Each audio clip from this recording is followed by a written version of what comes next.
శుక్లాంబరధరం విష్ణుం శశివర్ణం చతుర్భుజం ప్రసన్నవదనం ధ్యాయేత్ సర్వవిఘ్నోపశాంతయేత్.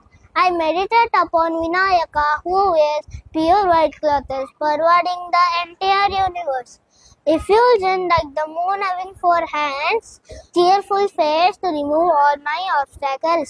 Dharma kshetre kurukshetre samaveta mamaka pandava chaiva kimakurvata sanjaya. Meaning, Dhritarashtra said, what did the sons of Pandu and also my people do when they had assembled together, eager for battle on the holy plain of Kurukshetra, O Sanjaya? Vasudevam Sukam Devam Kamsachanuramardanam Devaki Parmanandam Krishnam Vande Jagadgurum. Meaning, I salute Sri Krishna, the world teacher, son of Vasudeva, the destroyer of Kamsa and Chanura, the supreme bliss of Devaki.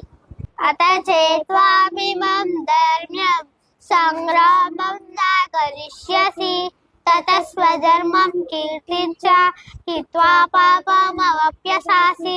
దీనికి అర్థం, ధర్మసమ్మతమైన నువ్వు ఈ యుద్ధం చేయకపోతే కీర్తిని పోగొట్టుకునే పాపం పొందుతావు. ఒకవేళ నువ్వు ఈ యుద్ధం చేయకున్నచో నీ స్వధర్మం నుండి పారిపోయిన వాడివి అవుతావు. విషయా వినివర్తంతే నిరాహారస్య దేయినః రసవర్జ్యం రసోప్యస్య పరం దృష్ట్వా నివర్తతే. దీనికి అర్థం, ఆహారం తినటం అని ఇంద్రియాలను నిగ్రహించుకున్న మనిషిని ఇంద్రియ విషయాలు అంటకపోయినప్పటికీ వాటి పట్ల కోరిక తొలగదు, కానీ పరమాత్మను తెలుసుకున్నప్పుడు అవి తొలగిపోతాయి. యదాచరితి శ్రేష్టః తతదేవేతరో జనః స్వయప్రమాణం కురుతే లోక సత్ అనువద్యతే. దీనికి అర్థం, శ్రేష్ఠుడు దేనిని ఆచరిస్తారో ఇతరులు కూడా దానిని అనుసరిస్తారు. శ్రేష్ఠుడు దేన్ని ప్రమాణం గ్రహిస్తారు దాన్ని కూడా లోకంగా అంగీకరిస్తుంది.